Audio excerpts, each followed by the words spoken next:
നമസ്തേ. നമ്മെക്കുറിച്ച് ഒരറിവെങ്കിലും നമുക്കുണ്ടാകണം. ദൈവമക്കൾ എന്നൊരു പദവിയൊക്കെയുണ്ട് നമുക്ക്. വലിയ സ്നേഹത്തിൻ്റെ മക്കൾ എന്നുള്ള അർത്ഥത്തിലാണത്.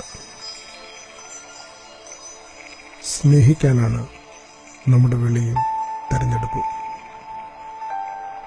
എന്ത് ദൗർഭാഗ്യം കൊണ്ടാണ് ഈ കാലത്ത് നമ്മൾ സ്നേഹിക്കാൻ മറന്നു പോകുന്നത്. അപ്പോസ്തലന്റെ വാക്കുകൾ എത്ര അർത്ഥവത്താണ്. അന്ത്യകാലത്ത് ദുർഘട സമയങ്ങൾ വരും എന്നറിയുക.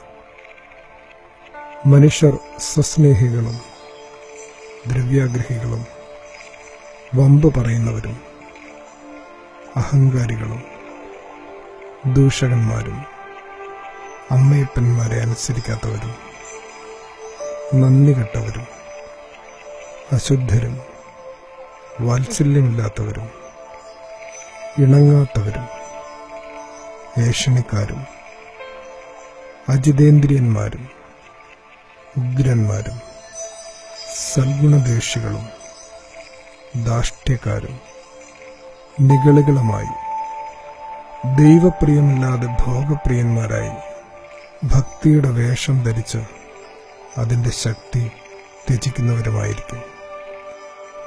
അയൽക്കാരൻ്റെ തൊടിയിൽ ഇത്തിരി ഇടം സ്വന്തമാക്കാൻ എത്ര വെമ്പലാണ്.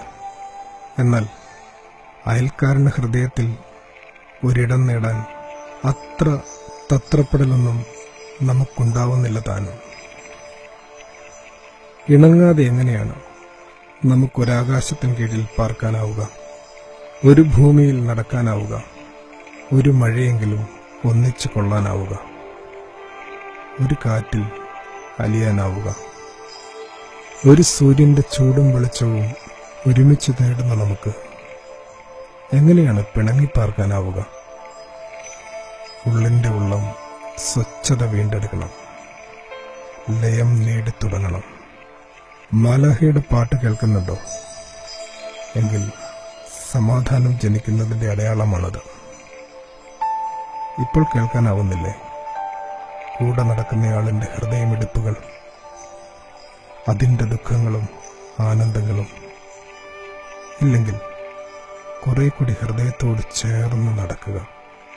ഹൃദയത്തോട് ചേർന്ന് നടക്കുന്ന മനുഷ്യരൊക്കെ നമ്മെ ഓർമ്മിപ്പിക്കുക തമ്പുരാനെ തന്നെയാണ്.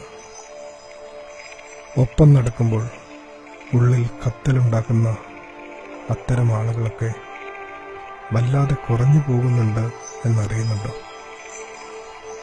ചുറ്റുവട്ടങ്ങളെ സ്വാധീനിക്കാൻ പോകുന്ന വിശുദ്ധമായ സ്വപ്നങ്ങളുള്ള മനുഷ്യർ നമ്മുടെ കാലത്തിന് അന്യമാകുന്നുണ്ടോ? സത്യമായും നാം ഇപ്പോൾ പിച്ചവയ്ക്കുന്നത് തമ്പുരാന്റെ കൈപിടിച്ചു തന്നെയാണ്. ആദരവോടെ സക്കേർ.